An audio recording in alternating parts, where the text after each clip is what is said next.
What's good, YouTube? It's your boy, the official Cliffy J, and today I'm gonna be giving you guys another Challenge 41 Vets and New Threats video. And this week we're doing something a little bit different. I'm gonna be talking about some early season awards. Now, I'm not making no solidified picks because the season just started, so we can't make picks. But now that we got a little bit of footage of these rookies and seeing how the vets are competing at this point, let's go ahead and talk about who is the front runners for a couple of awards that, we'll get back to this on the end of the season and see do people fulfill the prophecies that they're setting so far. Let's get it. The main guys in the running as of right now are Jeremy, Cedric, Will, and Justin. And though I do think that Will and Justin are doing really well, as of right now, based off the last, few episodes and the episode so far, I would definitely say that Jeremy is probably the front runner as of right now. I feel like he's been a little bit more highlighted as an individual, along with Cedric. And obviously, Justin definitely has been, but I think that's partly because he went into elimination. I feel like the more highlights as an individual strong competitor has really came from Jeremy and Cedric, even though Will is right there with them. He's been competing really well so far. They all have pretty solid average placements. They've all really done well in most, if not all, the challenges and haven't really shown any weaknesses. Pretty well rounded. So it's good to see this from some of these rookie guys, especially in the fact that recent history, we've only had like one or two strong rookie guys on every cast. And now for the female rookie of the year, I think it's pretty clearly Sydney. She's the only woman out here showing out all the time. It feels like no weak performances. It seems like the only time that she got below seventh place was a ninth place finish with Theo, where we see Theo's having a garbage season. So it's not like, we really can expect much from him. And I'm really not blaming her much for that. But she's able to have one win, two seventh place finishes, a third place finish, and two fourth place finishes, which is it's pretty solid for sure. And she's also been stepping up in them confessionals and giving us some personality, and I like that. And the next award that I got for you guys is the most valuable challenger. And you guys should already know this is basically mixing the competitive with the political. And we're only coming down to one most valuable challenger, not male and female, just one. And at this point, the women are showing out because the only people I feel like that really should be in the running are Olivia and Michaela. Obviously, they could be giving us some more dynamics of the guys' political game so we'll be able to see a little better. But these women have been super dominant. So I really do feel like they should get some extra credit here and be the only two people in the running. You know what I'm saying? Both having really strong performances. Olivia, she's got some good alliances with these UK rookies and stuff like that. We already know it was some people she's gonna come into it having at least in there. We already talked about that. She has a win, a second place finish, third place finish, fourth place finish, a seventh place finish, and that terrible 12th place finish she had with Ben. Then she has that decent elimination win against Leica that it's gonna probably go down as one's gonna age pretty well because I could tell you I bet Shorty's gonna come back and be a really strong competitor because she already was a strong one on that one season. She just gotta probably get her endurance back to what it was when she was, a college basketball hooper. And then we also got Michaela. She has a fifth place finish, seventh place finish, second place finish, two first place finishes, a fourth place finish.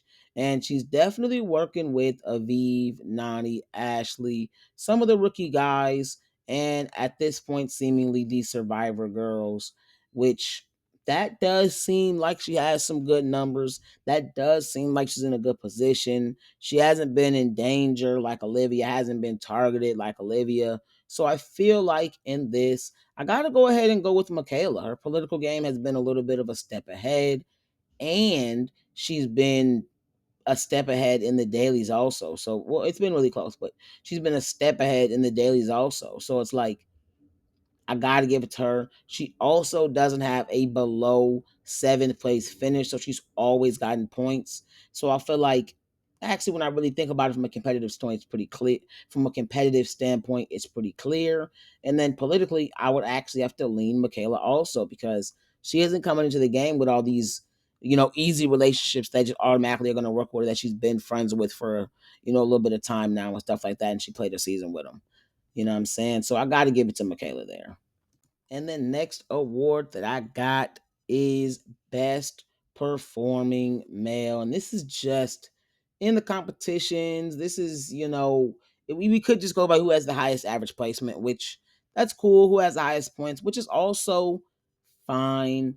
But I just don't think Will is the best performing man. He is the guy that has the highest points as of right now. And he definitely is in the conversation. I would say he's top three, top four, but I am going to go with Turbo because he has a lot of points. He would probably have that many points if his partners didn't screw up on two of the challenges which caused him to get below eighth place. Neither of those were his fault. One was America not being, strong enough to carry her own weight.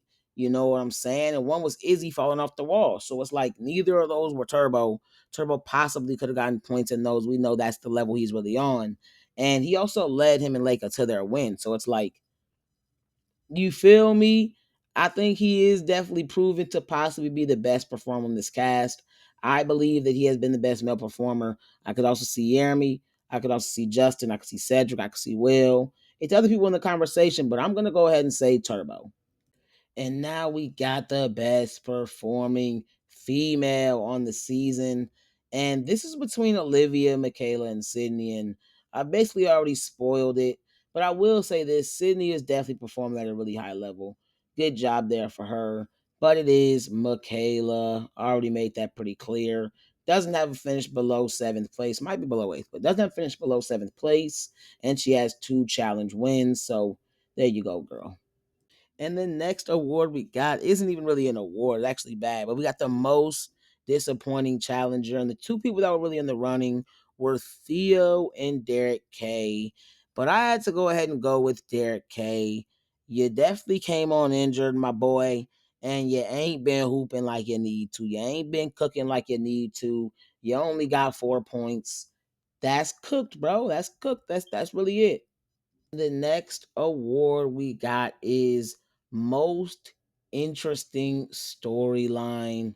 And we could add some more to this type of category, but it's really nothing going on right now. We got to get some more sauce going to the season in this particular category. I think that so far we've seen this season, it's kind of moving in stages like a lot of seasons do. We had like the Bananas versus Olivia, UK, everybody type of thing.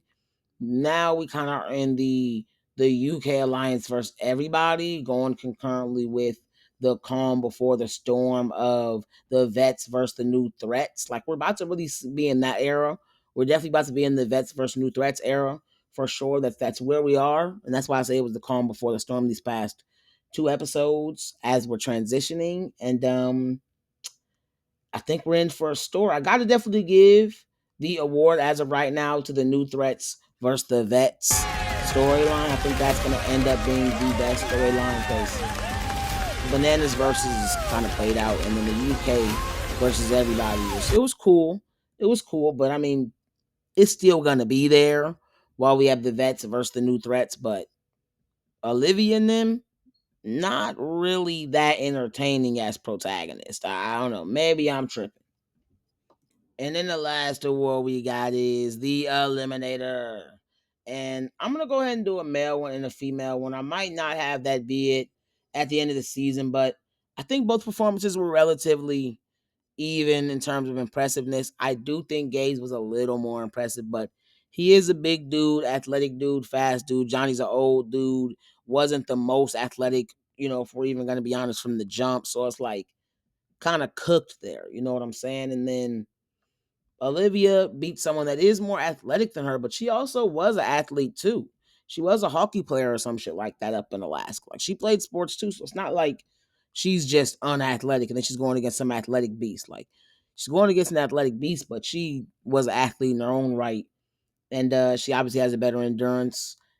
I think that Lakin needs to get into the proper shape to do the challenge. Endurance wise, when she gets that endurance up to what it probably was in her college days, I think it's over with. Man, these girls gonna be scared. But as of right now, I think that Olivia and Gabe have had the best performances, so they are the eliminators. And that is the end of today's video, guys. Make sure you like, comment, and subscribe, and push the notification bell so you can be notified every time I drop a new lit banger. Peace.